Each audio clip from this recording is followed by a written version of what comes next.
दोस्तों, आप सभी को हमारे YouTube चैनल ज्ञान बुद्ध अंकुश में आप सभी को दिल से स्वागत है। क्योंकि वीडियो को अंत तक जरूर देखें। दोस्तों, अगर हम कोई भी काम करते हैं तो हमें ऊर्जा की बहुत ज्यादा जरूरत होती है।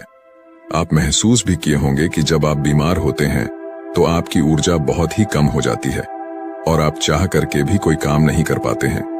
आप दिन रात बिस्तर पर ही लेटे रहते हैं और आपका बिस्तर पर से उठने का मन ही नहीं करता। और अगर आपकी ऊर्जा कम है तो आप पढ़ाई भी करेंगे तो आपको बहुत ही जल्दी नींद भी आ जाएगी। आपका पढ़ने लिखने का मन बिल्कुल भी नहीं करेगा और किसी भी कार्य में भी आपका मन नहीं लगेगा। आपको बहुत ही जल्दी थकावट लग जाएगी। इसलिए शरीर में ऊर्जा का होना बहुत ज्यादा जरूरी होता है। जिस इंसान के शरीर में जितनी अच्छी ऊर्जा होती है वह उतना ही चुस्त, दुरुस्त और फुर्तीला होता है। उसका शरीर उतना ही अच्छे तरीके से काम करता है। लेकिन जिस भी व्यक्ति के अंदर ऊर्जा की कमी रहती है उसका मन बहुत ही निराश और हताश रहता है। वह चिंताओं में डूबा रहता है। उसका कोई भी काम करने का मन ही नहीं करता और उसे तमाम तरह की बीमारियां जकड़ लेती हैं। इसलिए शरीर में ऊर्जा का होना अति आवश्यक है। मित्रों, आज के इस वीडियो में हम ऊर्जा बढ़ाने के तरीकों के बारे में आपको बताऊंगा, जिसे जान और समझ लेने के बाद आप खुद अपने अंदर की ऊर्जा को बढ़ा सकेंगे और खुद आप तरोताजा महसूस करेंगे। आपके शरीर के अंदर फुर्ती आ जाएगी।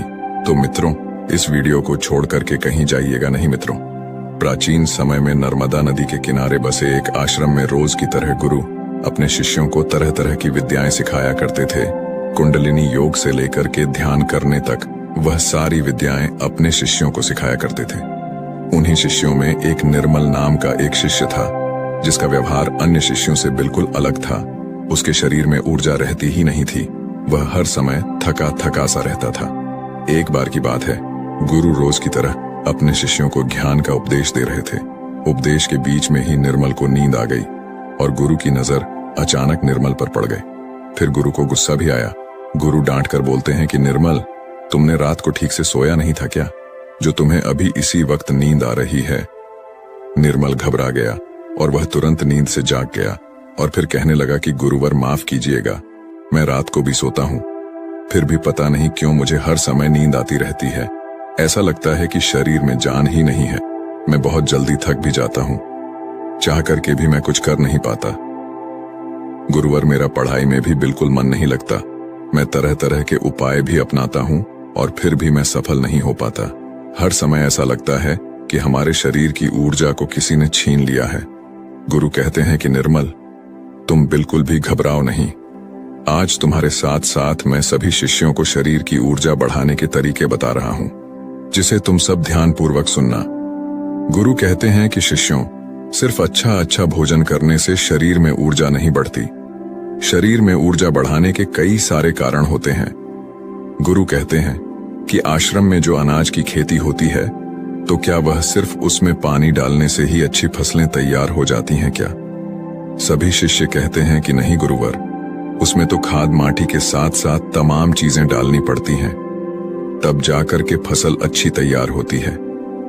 गुरु कहते हैं कि अगर खेतों में पौधों को सिर्फ पानी ही डाला जाए तो क्या फसलों की पैदावार अच्छी होगी? सभी शिष्य कहते हैं कि नहीं गुरुवर, ऐसे में तो फसलें मुरझा जाएंगी। गुरु कहते हैं कि ठीक उसी प्रकार हमारे शरीर की भी हालत होती है। अगर हम सिर्फ खाना ही खाएंगे अच्छा तो भी हमारे शरीर में ऊर्जा नहीं पैदा होगी। अच्छी ऊर्जा पैदा करने के लिए कई सारे तरीके होते हैं। उनमें पहला तरीका है कम खाने की आदत डालो। सभी शेष गुरु की इस बात को सुनकर के आश्चर्यचकित हो जाते हैं कि गुरुवर, अगर हम लोग बहुत कम खाना खाएंगे तो फिर हमारे शरीर में ऊर्जा कहां से आएगी? गुरु कहते हैं कि यही तो आज तक तुम सब समझ ही नहीं पाए। लोग सोचते हैं कि ज्यादा खाना खाएंगे तो शरीर में ताकत बढ़ेगी। ऐसा कुछ भी नहीं होता है। आप खाना पर्याप्त मात्रा में लीजिए, बल्कि मैं तो यह कहूंगा कि जितना आपको भूख है उससे थोड़ा कम ही खाइए। इससे क्या होगा कि जो आपके शरीर की प्राण ऊर्जा है वह भोजन को जल्दी से पचा देगी और जो बाकी ऊर्जा बचेगी वह आपके शरीर की टूटी फूटी कोशिकाओं की मरम्मत करने में मदद करेगी। इससे आपके शरीर की प्राण ऊर्जा को आपके शरीर की देखरेख करने के लिए बहुत समय मिल जाएगा। और आप जब खाना पर्याप्त मात्रा में लेते हैं, बहुत ज्यादा खाना नहीं खाते हैं, तो आपका शरीर हल्का रहता है। और जब आपका शरीर हल्का रहेगा, खाना बहुत अच्छे तरीके से पच जाएगा तो बाकी लोगों की अपेक्षा आप बहुत हल्का और ऊर्जावान महसूस करेंगे। गुरु कहते हैं कि जो लोग ज्यादा खाना खाते हैं उनके शरीर की सारी ऊर्जा सिर्फ खाने को ही पचाने में लग जाती है और कई घंटों तक तो उनका खाना पचता ही रहता है और ठीक से उनका पाचन भी नहीं हो पाता। पेट उनका भारी भारी सा रहता है। लेकिन जो व्यक्ति कम खाते हैं उनका पाचन बहुत ही जल्दी हो जाता है और फिर बचे हुई प्राण ऊर्जा शरीर की टूटी फूटी कोशिकाओं की मरम्मत करती रहती है। ऐसे लोग बहुत ही ऊर्जावान महसूस करते हैं। तुमने अजगर को तो देखा ही होगा। अजगर खाना खाने के बाद कई घंटों तक या यूं कहें कि कई दिनों तक यूं ही अस्वस्थ पड़ा रहता है। उसके शरीर की फुर्ती ही चली जाती है। ऐसे ही हम सबके साथ होता है। अगर हम ज्यादा खाना खाएंगे तो हमारे शरीर की सारी प्राण ऊर्जा पूरे दिन रात सिर्फ उस खाने को पचाने में लगी रहेगी। लेकिन अगर हम खाना पर्याप्त मात्रा में खाते हैं या जितना हमारी भूख है उससे कम खाते हैं तो हमारे शरीर की बची हुई प्राण ऊर्जा हमारे शरीर की टूटी फूटी कोशिकाओं की मरम्मत करने में लग जाती है। गुरु कहते हैं कि पहले तो तुम सब यह करो कि जितना तुम्हें भूख है उससे थोड़ा कम खाओ और आज से ही इस रहस्यमयी तरीके को अपनाना शुरू कर दो। इसका असर तुम्हें 1 हफ्ते में दिखने लगेगा। गुरु कहते हैं कि दूसरी बात जो तुम सबको याद रखनी है हमेशा ऊर्जावान बने रहने के लिए, वह ये है कि पौष्टिक भोजन खाओ। गुरु कहते हैं कि अधिकतर लोग तो सिर्फ पेट भरने के लिए खाना खाते हैं। उन्हें लगता है कि उनका पेट बस भर जाए तो सब ठीक हो जाएगा, तो ऐसा बिल्कुल भी नहीं होता है। आपके शरीर को विभिन्न प्रकार के विटामिन्स की जरूरत होती है। अगर आपके शरीर को पर्याप्त मात्रा में विटामिन्स नहीं मिलेगा तो धीरे धीरे आपका शरीर कमजोर पड़ने लगेगा। मान लीजिए कि आपके शरीर में विटामिन ए की कमी रहती है तो आपको रतौंधी रोग हो सकता है। अगर आप अपने खाने में कैल्शियम की मात्रा नहीं लेते हैं तो इससे आपकी हड्डियां कमजोर हो जाएंगी और उनमें दर्द भी हो सकता है। हड्डियों को मजबूत करने के लिए सबसे अच्छा तरीका है कि आप दूध का सेवन करें और आप थोड़ा समय धूप में जरूर बिताएं। इससे क्या होगा कि विटामिन डी धूप में त्वचा के नीचे पर्याप्त मात्रा में बन जाएगी। सूर्य के प्रकाश में ही विटामिन डी का निर्माण होता है और उसका निर्माण आपकी त्वचा के नीचे होता है, जो आपके शरीर की हड्डियों को मजबूत बनाने में अति आवश्यक होता है। इससे आपकी त्वचा की चमक भी बढ़ती है और आप तंदुरुस्त भी रहेंगे। गुरु कहते हैं कि खाने में अच्छा और पौष्टिक भोजन लो और जितना ज्यादा हो सके प्राकृतिक भोजन खाओ, उससे तुम्हारा मन शांत रहेगा। गुरु कहते हैं कि शिष्य हमेशा ऊर्जावान बने रहने का तीसरा तरीका है व्यायाम करने की और ध्यान करने की आदत डालो। शिष्य कहने लगे, गुरुवर, ये तो हम प्रतिदिन करते हैं, इसमें कौन सी बड़ी बात है, ये तो सभी करते हैं। तभी फिर गुरु कहते हैं कि हाँ, बात तुम्हारी सही है, लेकिन अगर व्यायाम को और ध्यान को एक निश्चित समय पर ना किया जाए, जब मन में आया तब कर लिए, तो ऐसे करने से कोई मतलब नहीं होता है, बल्कि उसका शरीर पर बुरा असर तुम्हें देखने को मिलेगा। इसलिए सबसे ज्यादा जरूरी यह है कि व्यायाम और ध्यान को एक निश्चित समय में करो। गुरु कहते हैं कि प्रातः के समय व्यायाम शुरू करो, फिर होगा क्या कि तुम्हारे शरीर की ऊर्जा बढ़ने लगेगी और तुम्हारे शरीर में फुर्ती भी आने लगेगी, क्योंकि व्यायाम करने से शरीर के सभी अंग मजबूत होते हैं और उनके कार्य करने की क्षमता भी बढ़ती है। तो इससे तुम दिन में काफी समय तक ऊर्जा से भरे रहोगे।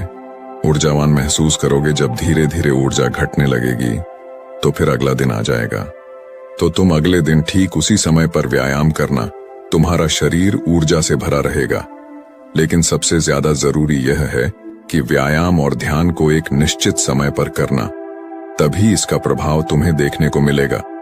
और प्रतिदिन तुम सुबह और रात को जब सोने जाओ तो ध्यान में लीन हो जाओ। ध्यान की ताकत बहुत ही ज्यादा बड़ी होती है। ध्यान से तुम खुद के मन और मस्तिष्क को काबू में कर सकते हो। ध्यान से तुम्हारे शरीर की प्रक्रिया अच्छे तरीके से चलेगी। ध्यान में बहुत ताकत होती है। तुम सुबह और ध्यान की गहराइयों में जरूर जाना। गुरु कहते हैं कि शिष्यों, चौथा उपाय है अपने शरीर की ऊर्जा बढ़ाने का। वह यह है कि तुम्हें चिंता को अपने वश में करना होगा।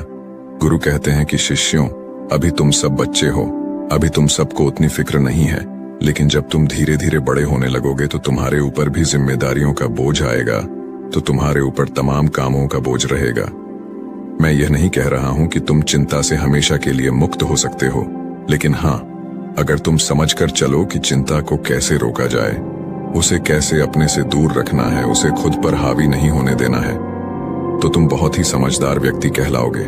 क्योंकि चिंता ही एक ऐसी बीमारी है जो तुम्हारे शरीर को हर वक्त जलाती रहती है।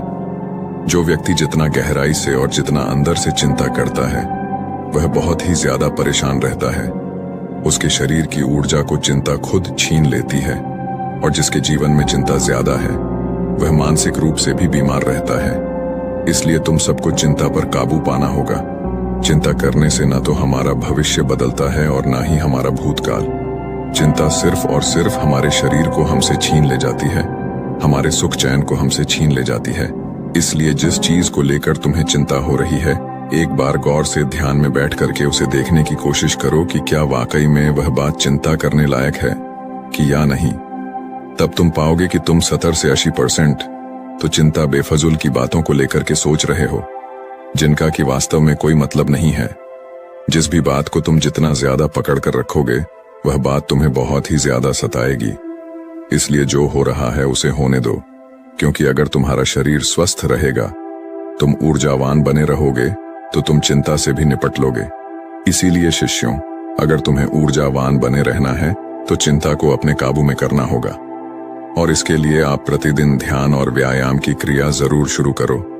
गुरु कहते हैं कि हमेशा ऊर्जावान बने रहने का 5वां नियम है, समय की गति के अनुसार चलो। शिष्य कहते हैं कि गुरुवर, यह बात कुछ ज्यादा समझ में नहीं आ रही है कि समय की गति के अनुसार क्या होता है। गुरु कहते हैं कि जब सुबह होती है तो चिड़ियां चहचहाने लगती हैं, पौधों के फूल खिल जाते हैं, पत्तियां हरी भरी हो जाती हैं, वह भी सूर्य के प्रकाश में अपने भोजन का निर्माण करने लगती है, कलियां भी खिलने लगती हैं और चारों तरफ पेड़ पौधे ऊर्जा से भर जाते हैं। इसी प्रकार तुम्हारा शरीर भी होता है। अगर सूर्य निकलने से पहले तुम नहीं उठते हो बिस्तर से, तो तुम्हारे शरीर की ऊर्जा कम होने लगती है। प्रकृति के साथ खुद को तालमेल बनाकर चलो। जब सूर्य उगता है, उससे पहले तुम सब अपने बिस्तर से उठ जाओ, और जब सूर्य अस्त होने लगता है तो उस समय भी तुम सब सोने चले जाओ। अगर तुम सब सही काम को सही समय पर करते हो, तो तुम्हारा शरीर हमेशा ऊर्जावान बना रहेगा। जो व्यक्ति आलसी होता है, सूर्य निकलने के बाद उठता है और रात भर जागता रहता है, दिन में सोता रहता है, तो उसके शरीर की ऊर्जा छीड़ होने लगती है। क्योंकि अगर तुम प्रकृति के साथ खुद को तालमेल बैठाकर नहीं चलोगे, तो तुम्हारे शरीर की ऊर्जा कम होने लगेगी। इसलिए अपने सभी कार्यों को समय के अनुसार करो। जब तुम समय के अनुसार कार्य को करोगे, तो तुम्हारा शरीर भी स्वस्थ रहेगा और तुम्हें कार्य करने की चिंता भी नहीं रहेगी, क्योंकि तुमने अपने कार्य को सही समय पर कर लिया। कुछ लोगों को नींद रात में इसलिए नहीं आती है क्योंकि एक तो चिंता उन्हें बहुत सताती रहती है, और दूसरी बात यह है कि वह समय के अनुसार चलते भी नहीं। इसलिए अगर तुम्हें लंबी जिंदगी जीना है, तो अपने कार्यों को समय के अनुसार करो।